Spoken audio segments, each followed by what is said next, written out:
میں لا کے باندھ دیے گئے۔ حضرت بلال حبشی روایت کرتے ہیں کہ رات کا پچھلا پہر ہے اور میں نے دیکھا کہ حضور کبھی دائیں جاتے ہیں کبھی بائیں جاتے ہیں اور بے تاب اور بے چین ہے۔ میں نے کہا میرے ماں باپ آپ پہ قربان، حضور کیا ماجرا ہوا؟ کہا ان کی رسیاں سختی سے بند گئی ہیں اور ان کو تکلیف ہو رہی ہے۔ وہ جو خون کے پیاسے تھے پھر ان کی رسیاں جو ہیں وہ ڈھیلی کی گئیں، پھر حضور کے دل کو قرار ملا۔ مجھے بتاؤ کوئی ایسا بھی پیار کرنے والا ملے گا؟ کوئی ایسی بھی محبت کرنے والا ملے گا؟ لو تدخلوا شوکۃ فی رجل احدکم لوجدت علمھا، اے میرے امتی تیرے پاؤں میں کانٹا بھی چبھے اس کی تکلیف مجھے ہوتی، اس کی تکلیف مجھے ہوتی ہے۔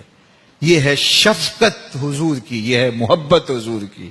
تو امت پہ تخفیف چاہتے ہیں، میری امت سوکھی رہے، میری امت مشکل میں نہ پڑے۔ اللہ اکبر۔